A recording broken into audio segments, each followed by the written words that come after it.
Have you ever stopped and wondered what a high-stakes academic competition actually looks like for a 6-year-old? I mean, we're all familiar with spelling bees for older kids, but this world of competitive exams, it starts way earlier than you might think. So today, we're going to dive into the surprisingly complex and fascinating world of the first-grade math Olympiad. So what is really on a test like this? Is it just counting blocks and simple addition, or is there something way more complex going on here? We're going to break down what these exams are all about, how these little kids prepare, and what the ultimate goal really is. Let's get right into it. All right, so here's our game plan. We'll start by looking at the big picture of these competitions. Then we'll really dissect the math exam itself. After that, we'll get a peek inside the prep workbooks, explore what really motivates everyone, and finally, we'll zoom out to see what it all means. Okay, first things first. Before we even talk about math, you gotta understand that this whole world of first-grade competitions, it is way bigger than just one subject. I mean, check this out. For kids this young, there's a whole universe of academic Olympiads. You've got science, English, reasoning, even a cyber Olympiad and a drawing Olympiad. So while we're zeroing in on math today, it's pretty clear the goal is to get kids into this competitive mindset across a whole range of subjects and to do it early. All right, now let's get to the main event. Let's break down the anatomy of the exam itself. What are these 6-year-olds actually being tested on? Okay, so take a look at this. A typical exam has 35 questions, which seems like a lot, and it's split into 4 sections. You've got your logical reasoning, mathematical reasoning, and everyday math. Pretty standard stuff. But check out that last one, the achiever section.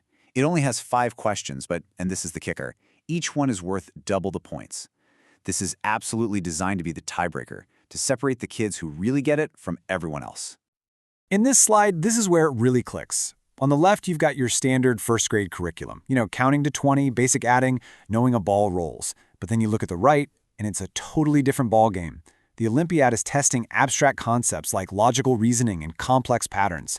So the big takeaway here is that this isn't just harder school math, it's a completely different kind of thinking.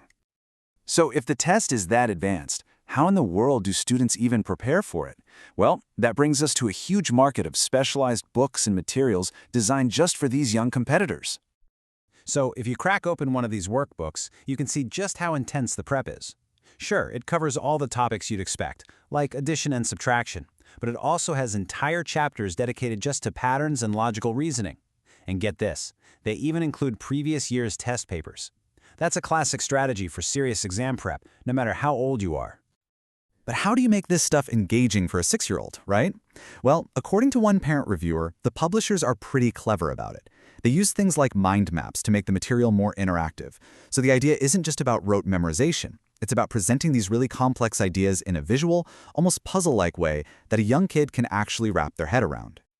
A lot of these workbooks also have a special section dedicated to prepping for the achiever section. You can basically think of these as the boss-level questions. They're designed to push students way beyond the basics and get them ready for that high-stakes, double-point part of the real exam.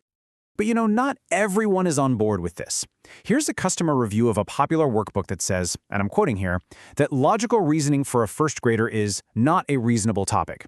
And this really highlights this central debate, doesn't it? Is this valuable, early exposure to abstract thinking, or is it just an unreasonable academic burden to put on such young kids? Which, of course, brings us to the big why. With all this effort, what's the actual point? What are students and their parents hoping to get out of this whole experience? So, what's the official story? Well, if you ask the organizers, they'll point to 3 main benefits. First, they say it enhances critical thinking and problem solving.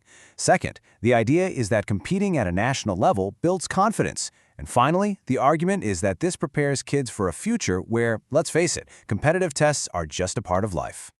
But let's be real. It's not just about some abstract, long-term benefits. There are also very real, very tangible rewards on the line. We're talking about actual trophies for top international ranks, gold medals for high percentile scores, and certificates for a huge chunk of the participants. For a lot of families, these physical awards are a huge, powerful motivator.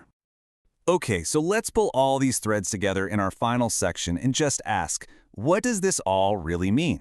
It's time to zoom out and look at the big picture. So, let's quickly recap what we've learned. First, these exams are not just harder math. They introduce abstract ideas like logical reasoning that are way beyond the typical first-grade curriculum. Second, the preparation is pretty intense, and it relies on all these specialized workbooks. And finally, the reasons for doing it are a real mix of developing long-term skills and, well, winning some pretty shiny awards.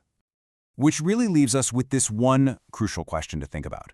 By introducing this level of competition and abstract thought so incredibly early, are we building the next generation of innovators? Or are we just adding a whole new layer of academic pressure to the playground? The answer, it seems, is still being calculated.